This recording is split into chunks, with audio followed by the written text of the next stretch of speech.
Kuna watu ambao wanasema Yesu aliwachana na omnipresent. Those who are teaching that Christ left his omnipresent. So we have seen what he left. Si ndio? Tumeona nini aliacha? Aliachana na mavazi ya kifalme ili awe kuhani, si ndio? Na hiyo mavazi ya ubinadamu ndio yako nayo. Na akajivisha mavazi, akavisha uungu wake na mavazi ya binadamu.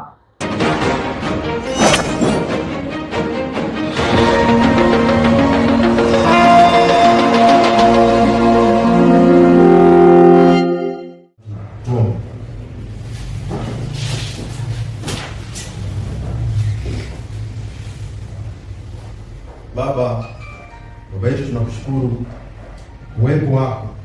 Tunakushukuru pia kwa sababu umetulinda, na hata kwa sasa tunawajibika kama mbele zako uweze kufundishwa, kwa sababu umetuponya magonjwa zetu za kiroho na za kimwili. Tunakushukuru Baba, na utusamee makosa yetu na utumiminie roho kwa Yesu Kristo tunaomba. Amen.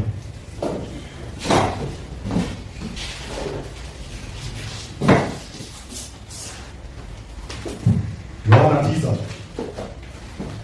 9. Bado Yesu ako na shida.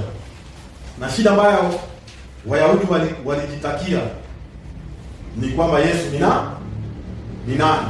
Anafundisha kama mwalimu gani? Yeye ni mwalimu gani? Nani amempea hiyo idhini ya kufundisha? Na ni kwa nini watu wengi wanavutiwa sana? Anafundisha nini? Nani amemtuma afundishe? Hiyo ndio ilikuwa ni shida kubwa ya Wayahudi, si ndio? Kwa hivyo kisoma Yesu alikuwa na ujumbe wake, na ujumbe wake sisi tunafaa tujue. Yohana 9 mstari wake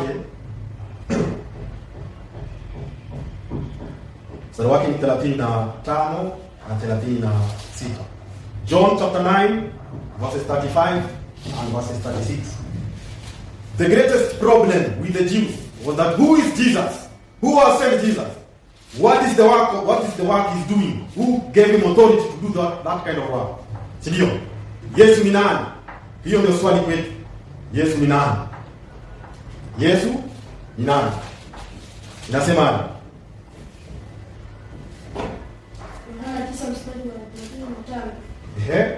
Inasema, ndio baba. Yesu akasikia kwamba ndio wamemtoa nje. Naye alipomwona ndio alisema, wewe nini? Wamwamini mwana wa Mungu? Wewe wamwamini mwana wa Mungu, si ndio? Hiyo ni swali. Wewe wamwamini mwana wa Mungu? Twende 36. Naye akajibu akasema, nini? Ni nani Bwana? Nipate kuamini. Ni nani Bwana? Nipate kufanyeje?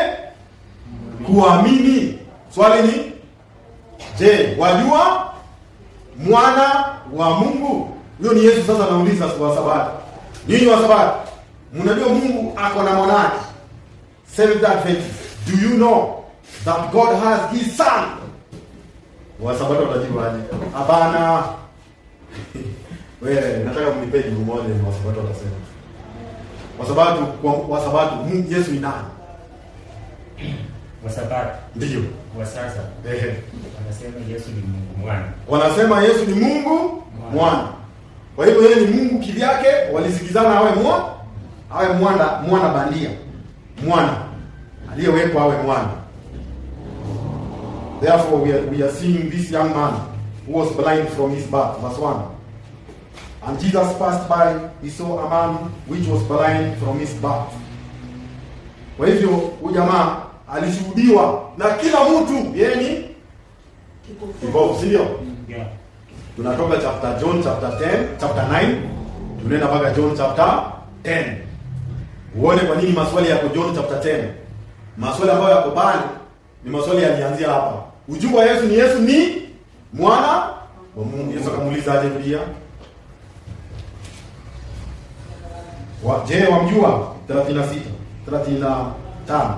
Inasema, Yesu akasikia kwamba ndio wamemtoa nje. Naye alipomwona, Yaani wamemfukuza kanisani. Wamemfukuza wapi? Wamemtoa sinagogi nje. Ametolewa ushirika. He has been disfellowshipped. His name has been cast out from the synagogue. Established systems has been taken over by Satan. Swali moja, shetani aliuliza, ni wewe kama wewe ni mwana wa Mungu, fanya geuza mawe kuwa mkate. Hiyo ndio swali makanisa ya leo yanaanguka. Yesu ni nani? Makanisa mengi. Endelea, inasemaje sasa? Akamuuliza.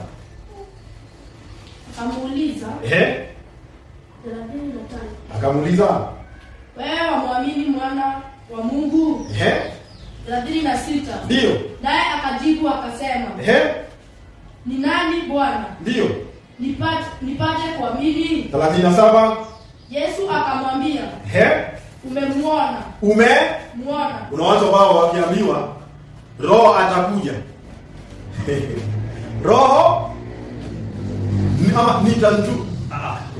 Kuna statement nzuri watu wapenda sana. Another shall be sent. Na mwingine atatumwa.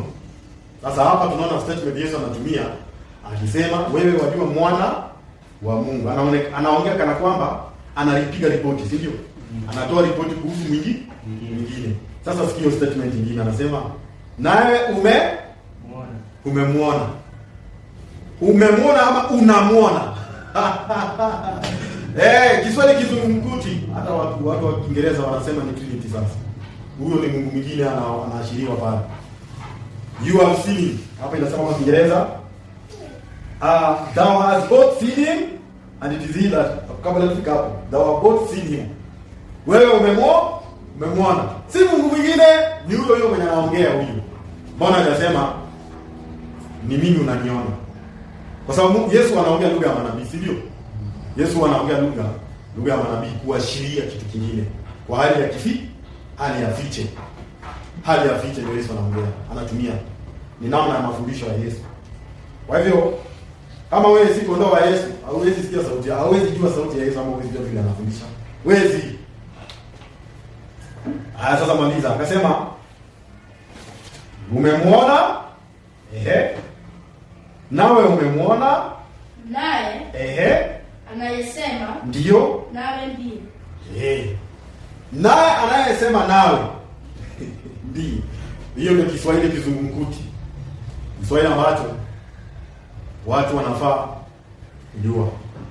Hebu tujiulize, kuna maana alitumia hiyo method ya kujifundisha. Is there a place where can we find somewhere else where Jesus is saying, he's speaking as if he's reporting about someone else? Sindio? Kama kana kwamba anazungumzia mtu mwingine. Ama anazungumziwa yeye kana kwamba hayuko hapo na anajibu ni kana kwamba yuko hapo. Iko Yohana 4. Mwanamke kutoka Samaria.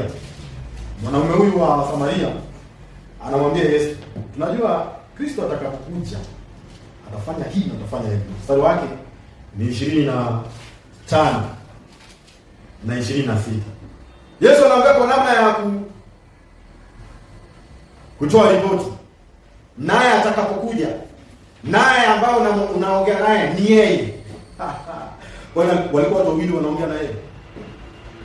Ni mmoja. Hiyo ndio lugha watu wakora walitumia kuleta Mungu mwingine. Inasemaje? Yohana mstari wa 4. John 4 verse 25. Inasema and 26. Inasemaje? Yule mwanamke akamwambia, nini? Najua ya kuwa yuaja Masihi. Aitwaye Kristo. Ndio. Naye atakapokuja, yeye atatufunulia mambo yote. Yeye atakapokuja, naye atatufunulia mambo yote. Endelea. 26. Ndio. Yesu akamwambia, nini? Mimi ninayesema nawe. Mimi ninayesema nawe.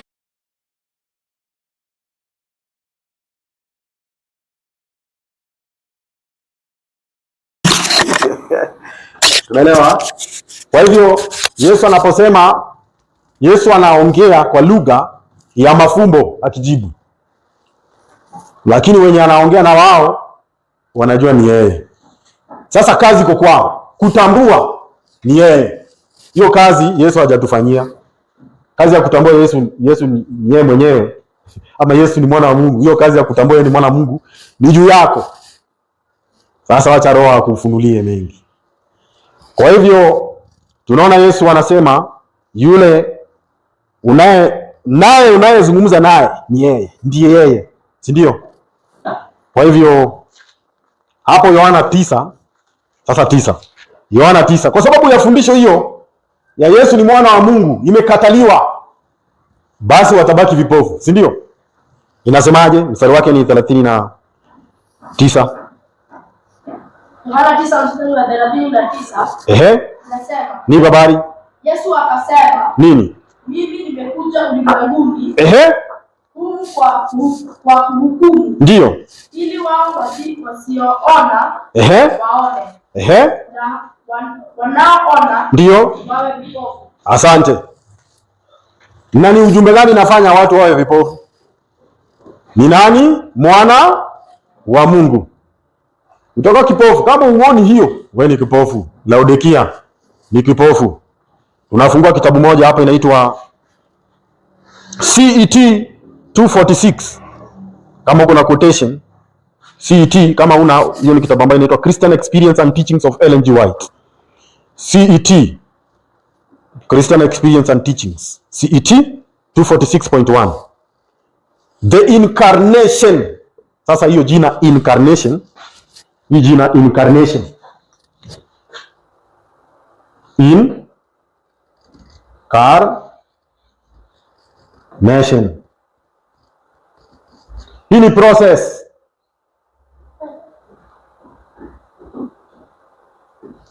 ya nini? Ya kuweka, hii ni canon. Hii inatoka kwa jina canon. Canon nature. Na hii ni kuiweka, kuchukua. Hii ni kuvaa ubinadamu. Sasa hii process ya kuvaa ubinadamu inashikanishwa, inaitwa incarnation. Incarnation. The incarnation of Jesus, yani kufanyika kwa Mungu. Hii ni kufanyika kwa mwana wa Mungu kuwa binadamu. Hii ni canon, hii ni flesh, canon. Hii canon ndio inaitwa flesh.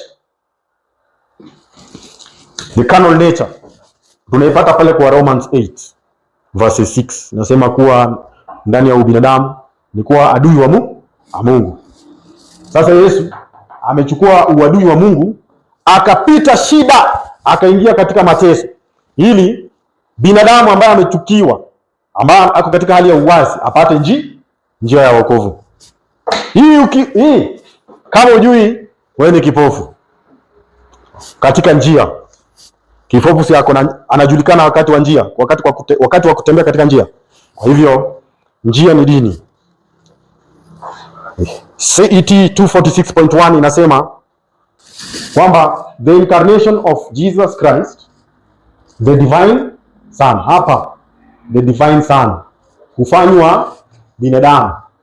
The incarnation of Jesus Christ, the divine son, kufanyika kwa Yesu Kristo kuwa binadamu, ambaye alikuwa ni mwana, ambaye alikuwa ni mwana wa Mungu, ambaye ni hii divine, tutaweka kwa Kiswahili divine son. Mwana Mungu ambaye alikuwa ni ako katika uungu, si ndio? Mwana Mungu aliyekuwa katika uungu. Quotation ya Biblia inasema Christ in you, the hope of glory, is the great theme of the gospel. Kwamba hiyo ndio fundisho kubwa ya mahubiri ya saa hii ya Injili. Ndio imekuwa mafundisho ya Injili. The great theme of the gospel, in him dwelleth all the fullness of the Godhead bodily. Ndani yake ndio kuna uungu wote. And you are complete in him. Na umekamilika kwake, si ndio? The acceptance or rejection, kukubaliana na hiyo fundisho ama kukataa ufundisho huu, of this vital truth is one of the divinely appointed.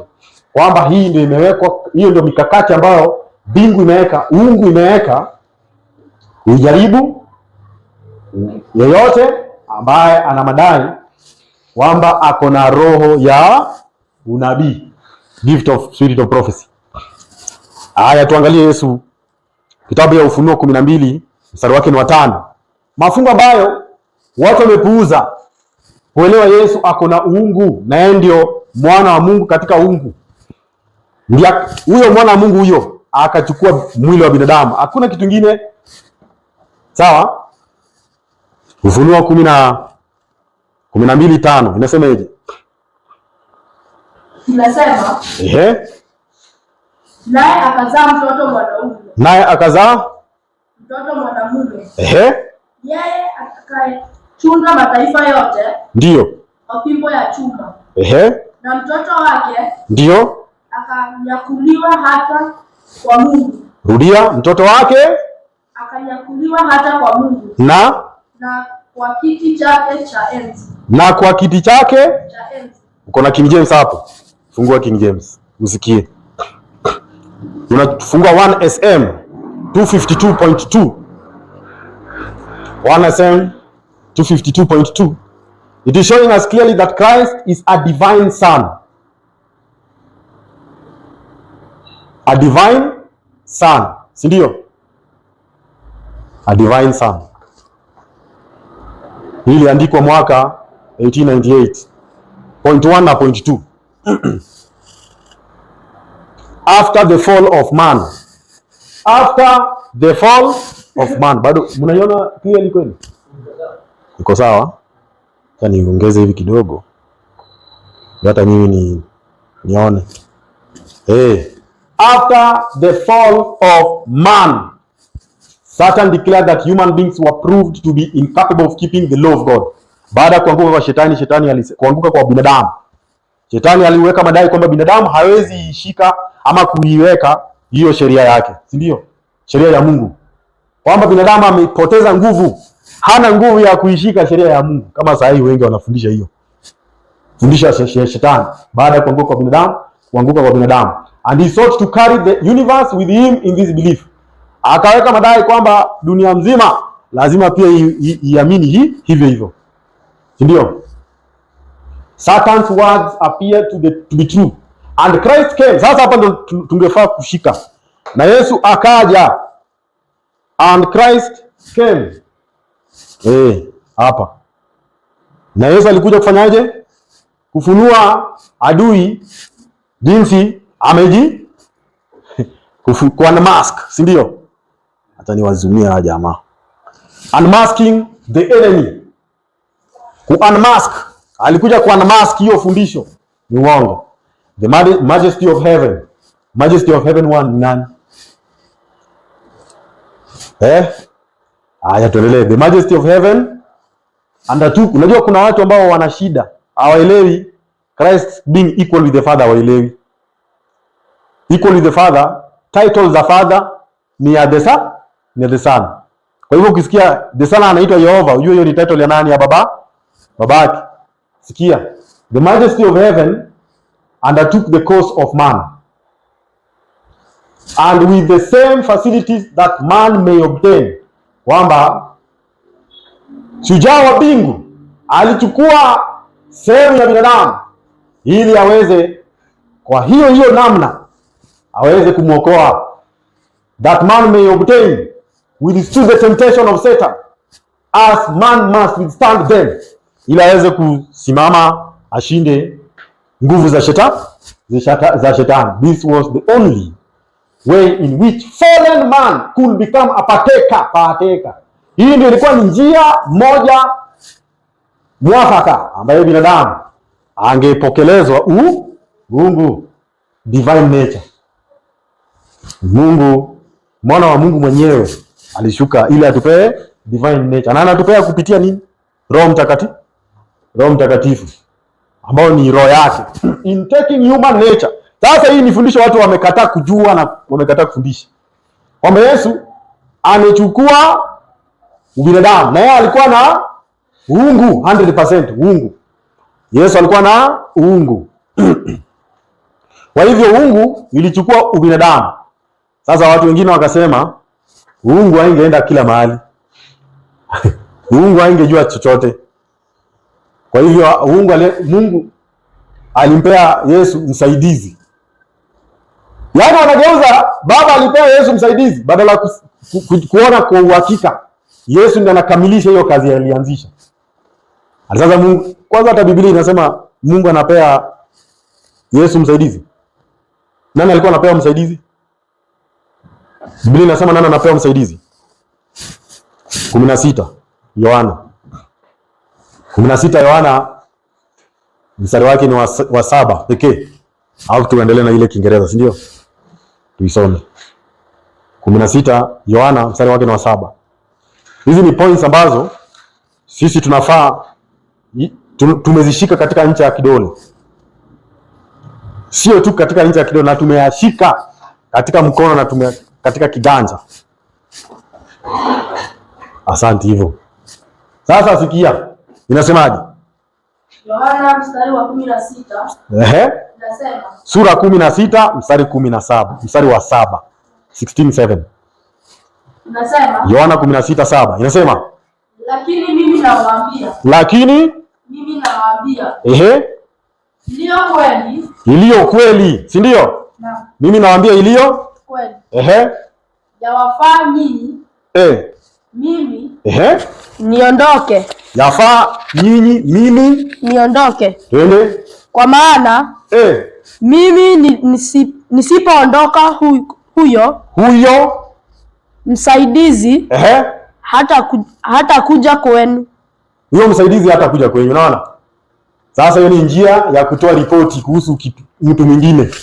Hiyo ndio tabia ya Yesu kuzungumza, si ndio? Akizungumza, anazungumza kwa namna ya kuripoti jambo ambayo inatendeka. Na hiyo jambo ni kama itatendeka, ni kana kwamba ni mwingine. Msaidizi, huyo msaidizi. Haya, turudi kwa ile Revelation chapter Revelation 12 verses 5 kwa Kiingereza. King James nasema hivi. And she brought forth a man child, who was to rule all nations with a rod of iron. And her child was caught up unto God, and to his throne. Her child was caught unto God and to his throne. Wacha tuangalie maana hiyo. Sasa, in taking human nature, kwa kuchukua huyu mwana wa Mungu ambaye ako na uungu, kwa kuchukua mwili wa binadamu, Yesu alitayarishwa kuelewa majaribu ya binadamu na huzuni ya binadamu and all the temptation ambapo na temptation zote ambapo atazungukwa nayo. Malaika ambao hawako wana mazoea hayo ya dhambi hawangeweza kumhurumia binadamu kwa sababu hawajui dhambi jinsi dhambi inakaa, hawajui jinsi dhambi, hawana ujuzi wa dhambi. Basi Yesu alishuka hapa. Hii ndio fundisho inafaa ifundishwe. Na ikifundishwa hiyo mungoro itaisha. Hii yenye tuko nayo sasa. Hii ikifundishwa mungoro atapotea na roho wa Mungu atarudi. Christ condescended to take man's nature and was tempted in all points like as we, that he might know how to succor all who should be tempted. Sasa angalia hapa. Hii ndio swali. Hii swali hapa ndio shida. In assuming humanity, kwa kuchukua ubinadamu, Yesu alichukua sehemu ya kila binadamu. He was the head of humanity. Yeye ndiye akawa kichwa wa wanadamu, kichwa ya ubinadamu. A being divine, mtu Mungu na mtu binadamu. Being ni mtu. A living being, mtu hai. Kwa hivyo a being divine ni mtu Mungu.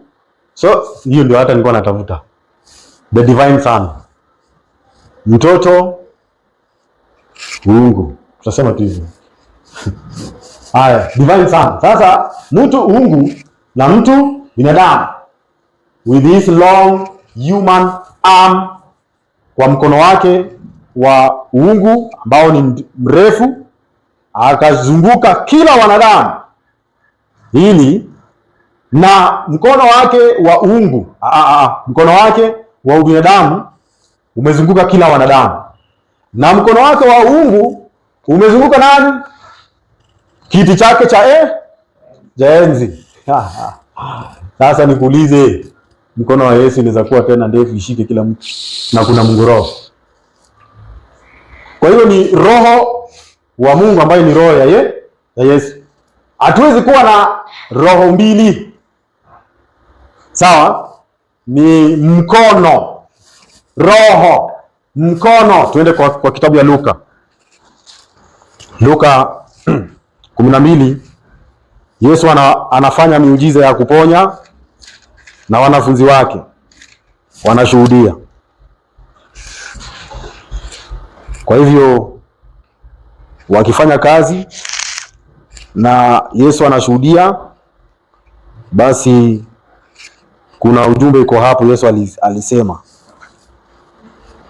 Luka 11 ndio nzuri. Luka 11 40 na 11:20, anzia 20 na 20 anzia 19 hadi 20. Luka 11:19 hadi 20. Nipi habari? Inasema, basi kama mimi nilitoa pepo kwa wale ambao wote watajua roho wa Mungu ni nani na watapatilizwa roho, hao wote watakuwa wahukumu wa Israeli. Watahukumu Israeli. Ukisikia hukumu ya walio hai ikianza, watakatifu ambao wamejitayarisha ndio watakuwa nafanya hukumu ya walio hai. Sawa? Na tunapiga tua. Endelea usikie. 21. Ndio. 20. Lakini ikiwa mimi natoa pepo kwa kidole changu cha Mungu. Kidole iko kwa mkono ama iko kwa mguu? Iko katika mkono, si ndio? Kwa hivyo anazingira binadamu na mkono wa binadamu. Mambo ya ushetani na kufukuzana na mashetani ni mkono wa uungu. Si ndio? Sasa sikia, Yesu anasema kama natoa shetani na nini? Rudia tena. Lakini ikiwa mimi natoa pepo kwa kidole cha Mungu. Yesu anasema ikiwa mimi natoa pepo kwa kidole cha Mungu. Cha nani? Mtumishi, msomaji, unaripita kidole cha Mungu. Kidole cha nani? Hapo ilikuwa inasema while his divine uungu mkono ya uungu he could lay hold of the throne of the infinite.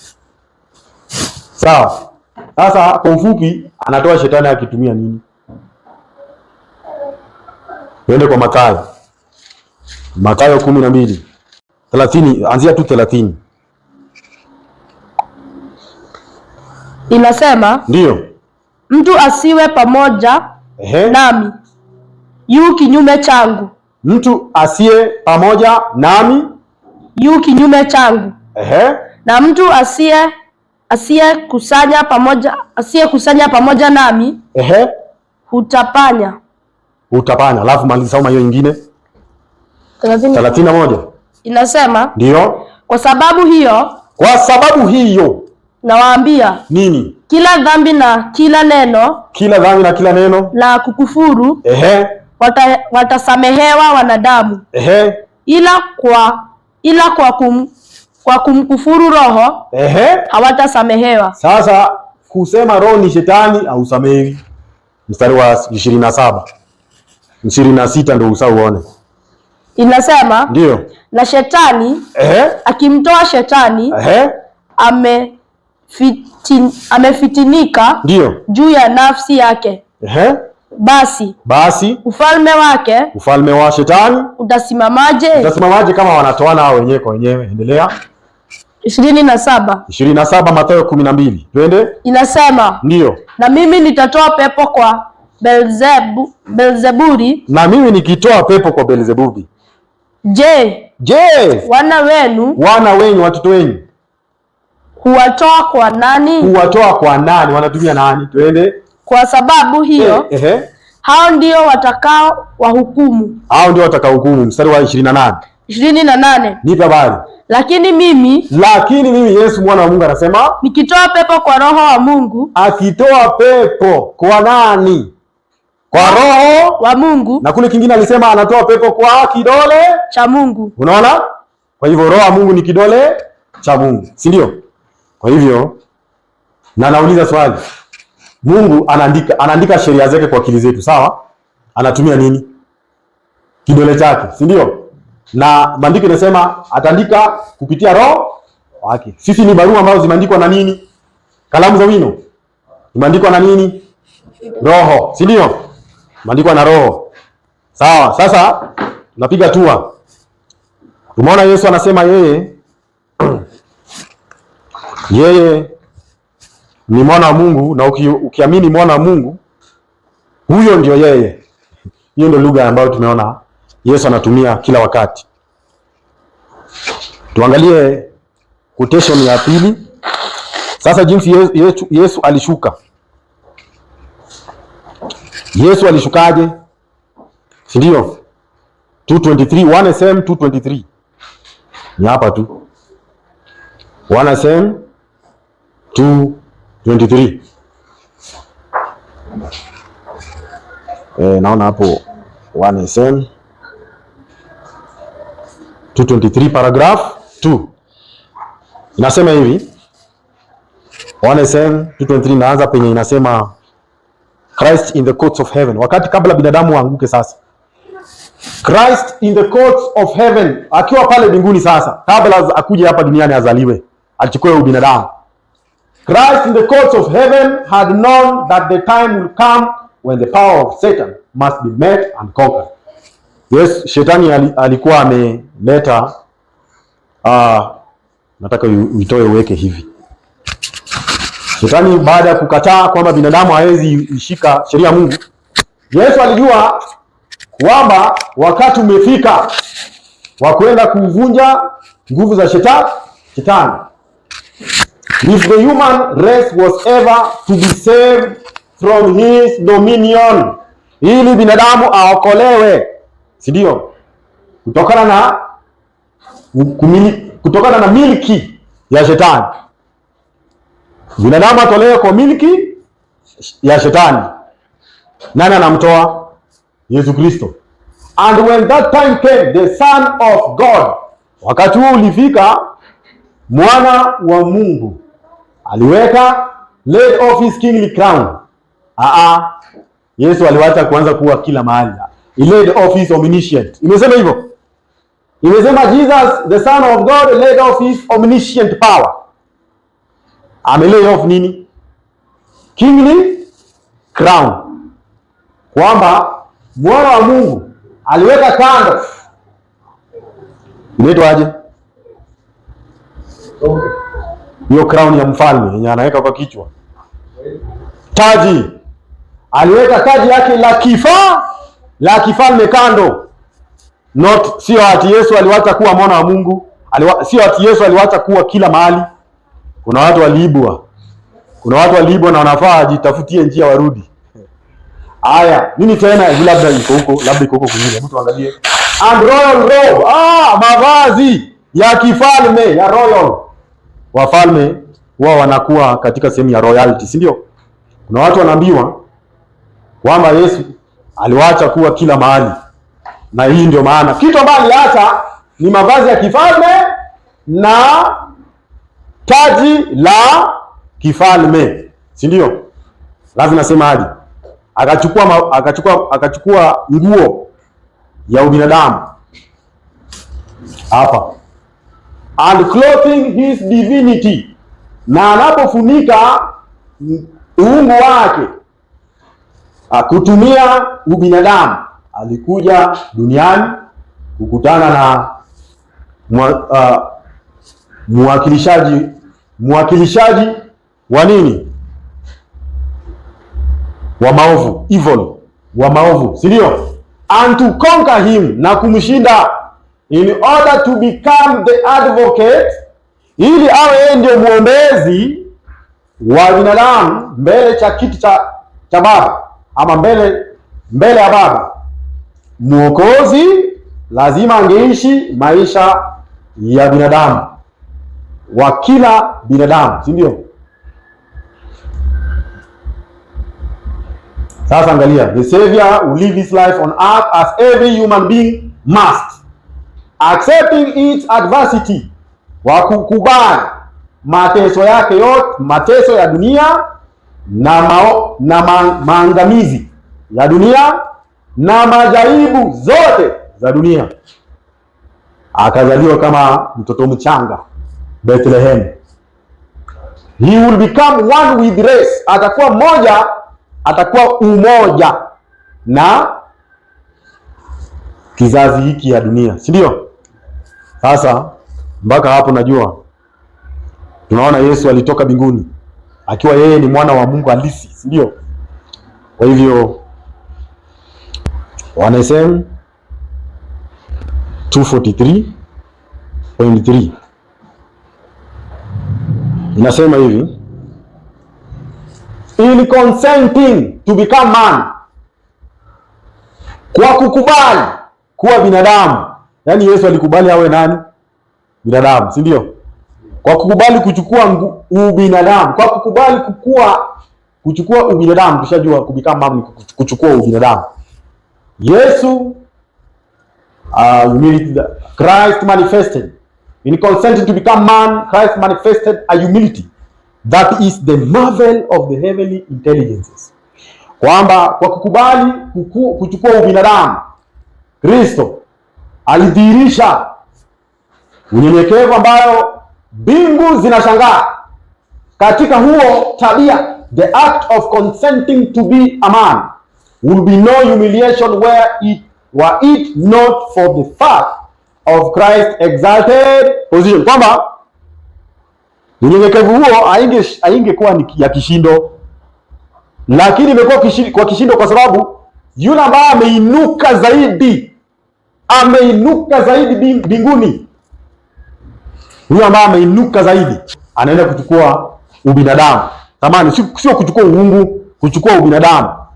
Yeye ambaye ni mwana wa Mungu ameinuka juu ya viumbe. Yeye kama mwana wa Mungu ameinuka juu ya viumbe, amechukua ubinadamu. Hiyo ndio ilikuwa ni mshangao. Tunaendelea kwamba haingekuwa ndio hiyo, haingeshangaza watu. Inaitwa pre-existence. Alikuwa kabla kuzaliwa, aliinuliwa kabla kuzaliwa hapa duniani, ama kabla kuchukua ubinadamu hapa duniani. We must open our understanding to realize that Christ laid aside. Lazima tufungue mawazo yetu na kutambua kwamba Yesu aliweka kando nini? Mavazi yake ya kifalme, taji lake la kifalme, kwa sababu aliinuliwa, alikuwa amechukua mahali pa baba, si ndio? Hiyo ndio mshangao kubwa. His kingly crown, his high command, mahali pake pa kutoa nini? Command, kutoa amri. Mahali palipoinuliwa ni pa kutoa amri. Na akajivisha mavazi, akavisha uungu wake na mavazi ya binadamu. Kuna watu ambao wanasema Yesu aliwachana na omnipresent. There are those who are teaching that Christ left his omnipresence. So we have seen what he left. Si ndio? Tumeona nini aliacha? Aliachana na mavazi ya kifalme ili awe kuhani, si ndio? Na hiyo mavazi ya ubinadamu ndio yako nayo hapa. The Holy Spirit is Christ representative. Kwamba Roho Mtakatifu ni mwakilishi wa nani? Wa Yesu Kristo. Kivipi? Divested. Ushaangalia maana ya divested ni nini? Ushajua maana ya hii divested? Mtu akitolea hii nukuta utamwambia nini? Kudivest ni kutoa mavazi. Kudivest, vest ni kutoa mavazi, vesture. Hii ni kudai, kutoa. Alafu ndio dictionary. Divest ni kufanya nini? Dictionary kwa wapi? Noah's Webster. Dictionary ama Protestant. Divest. It is the same word as divest. Divest. But the latter, hiyo divest, is appropriately used as a technical term in law. Katika nyanja za sheria hii neno divest inatumika aje? To strip of clothes, kutoa mavazi yake. Divested of divinity, divested of humanity. Tumeelewana? Kwa hiyo Yesu alipofika mbinguni uungu wake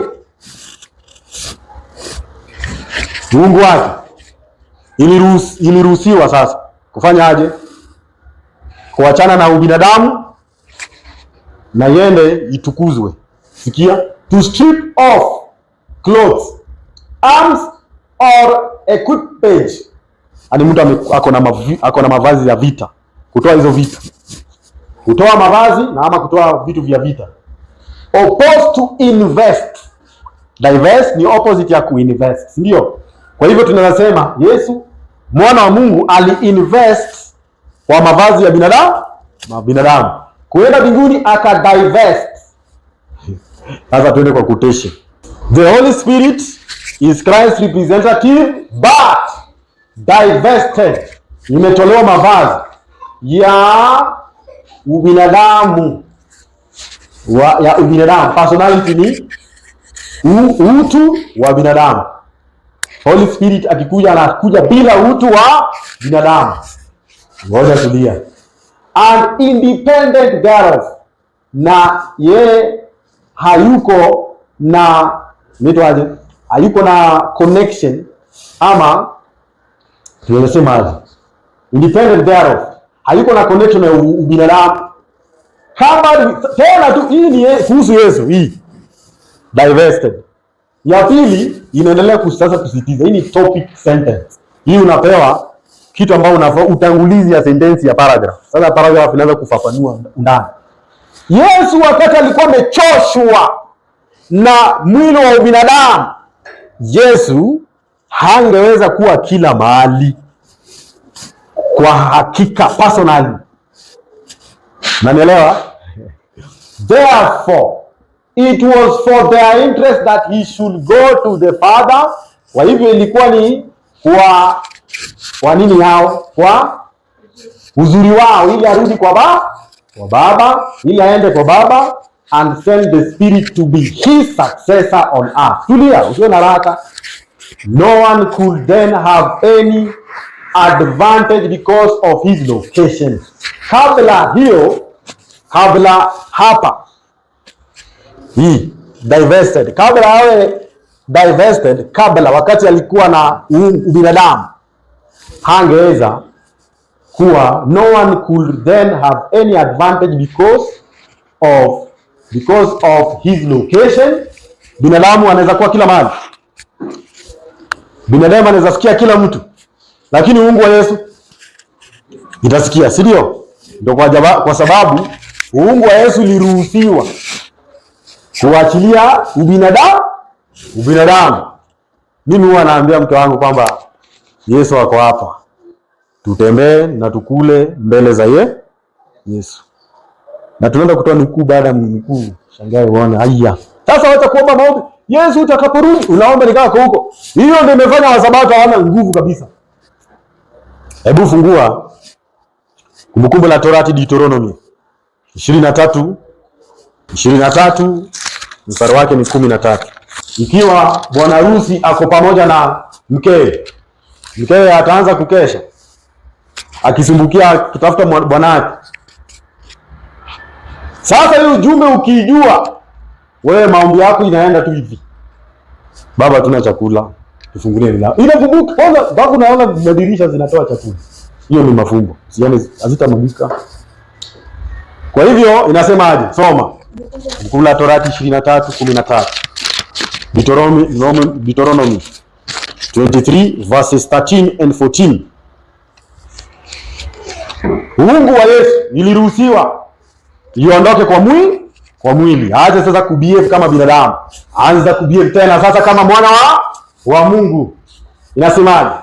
Nawe uwe na jembe ndogo. Ndio. Katika silaha zako. Napo uotomapo nje. Uchimbe kwa lile jembe. Kama unaenda haja kubwa, uende utumie jembe, uende uchimbe shimo. na kugeuka na ukimaliza kuwaza kubwa, maliza kwa msafi, geuka ufanyeje? Twende. Ukifunika kitu chako. 14. Sasa kwa nini hata macho yenye ziko kwa manyumba ziwe safi? Kama sisi watupendi mambo ya happy nini hizo vitu, itafanya uwe mgonjwa. Mara sijui homo unaosha nayo choo. Hapana, chemsha maji moto, osha nayo choo.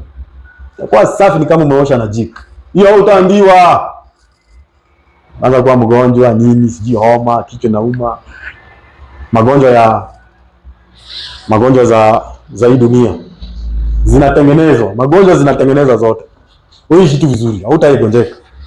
Sasa choo yako iwe safi. Sio ndio iko hapo? Haya, sasa sikia. Kwa nini? Mstari wa 14. Kwa kuwa Bwana Mungu wako yuatembea katika kituo akuone. Kwa kuwa Bwana wako yuatembea wapi? Kituo akuokoe kutokana na nani? Na kukutolea adui zako. Sasa na kuokoa kutokana na adui zako. Ulitembea mahali ukakanyaga kitu, si ndio? Sasa Bwana anafaa kuja atakase nyumba. Wakati hizo vitu zinafaa zianze kazi, hiyo ndio wakati anakuja. Sasa kama wewe ulikanyaga kitu, ulichukua pesa baya, ulipeana pesa pabaya, sasa Bwana wako anakuja. Sio malaika, ni Bwana wako atakuja kwa hiyo nyumba. Huyo ndio Yesu wa jana, wa leo na hata milele. Hiyo ndio vile alikuwa. Tabia ya Mungu, anatembea manyumba zote dakika moja. Sio ni Biblia? Tuende kwa Acts of the Apostles. Page 586.1. Sasa hiyo mambo ya vinari huko juu, lakini sasa 586 inatoa maana. Inasemaje? Christ is spoken of doing what? Yesu ameonekana, anatajwa kwamba anatembea katikati ya vinara 7 za gold, za dhahabu, si ndio? Golden candlestick. Anatembea katikati, maana yake that is symbol. Sasa maana ndio hii. That is symbolized his relation to the churches. Basi ni muonekano, inaonyesha hii ni muonekano wa yeye na kanisa yake, kwamba he is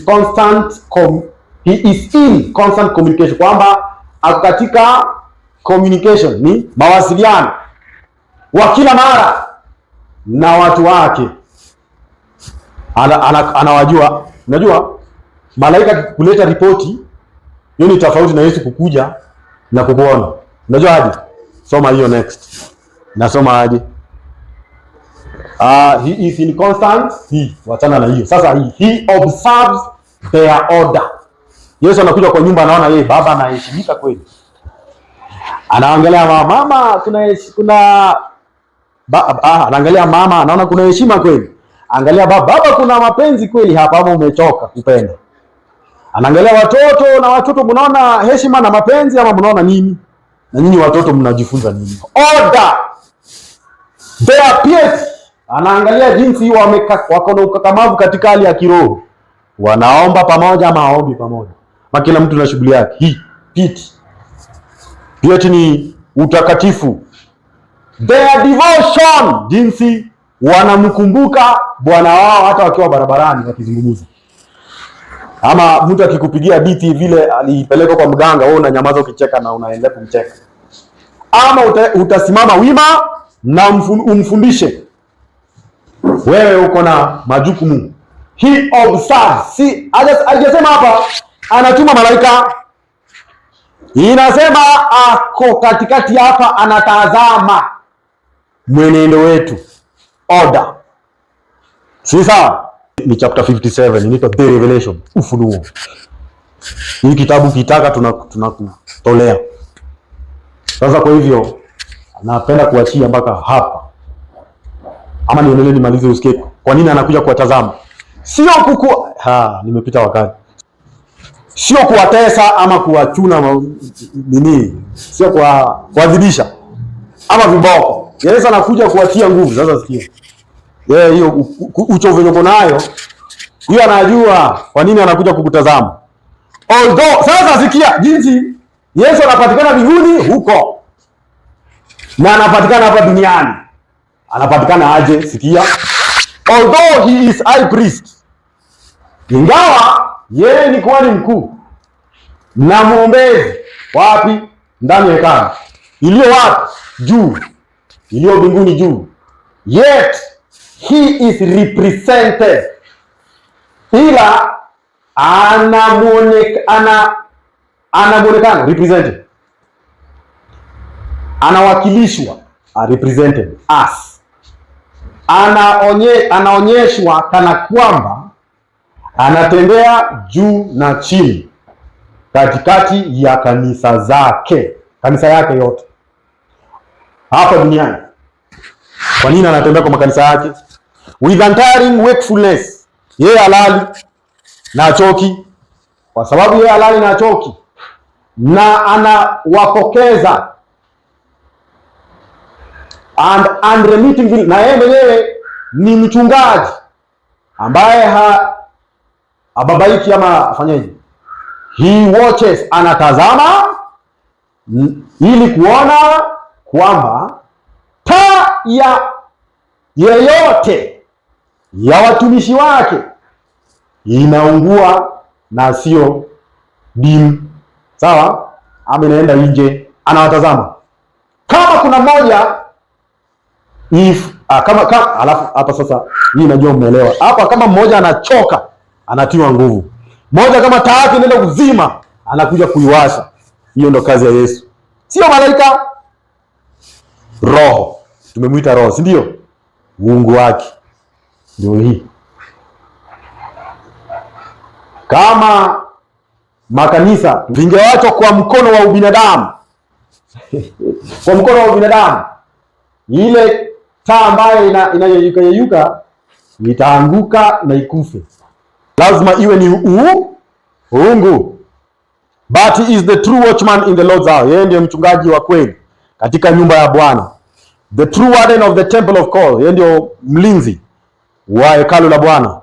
He continues his continued care and sustaining grace. Kwamba care ni nini?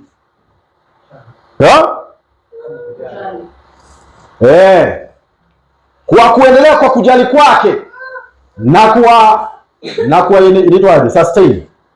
Sustaining grace are the source of life and light. Kwa kuza kupitia neema, ndio chanzo cha maisha yao nzuri, na taa ndio Biblia. Tuiwache kwa maisha yetu. Napenda tuingie katika maombi na tuombe. Baba, tunakushukuru kwa sababu kwa kumtuma mwana wako aliye na uungu wako, kwa kumzaa akaja duniani na akazaliwa tena kuchukua mwili wa ubinadamu. Tunaomba Baba, yale yote ambayo tumesema ni ngumu kushinda, nayo tushinde leo, kwa sababu tunaye mmoja aliyeishi jinsi tunavyoishi leo, na ametukuzwa na amepokezwa njia ya Roho. Basi Roho, katika njia ya Roho anatupokeza uungu wake. Tunaomba Baba aishi ndani yetu na aingie katika akili zetu, mawazo yetu, tuyashinde mawazo ya maovu na njia yote ya uovu. Tusipatikane katika nyumba ya yule muovu Shetani. Tuwe katika njia za haki inayong'aa kama taa hadi siku ya kurudi kwako, siku ya pili. Tunaomba haya yote kwa sababu umetusamehe dhambi na makosa yetu kupitia Yesu Kristo mwanako mpendwa. Amina.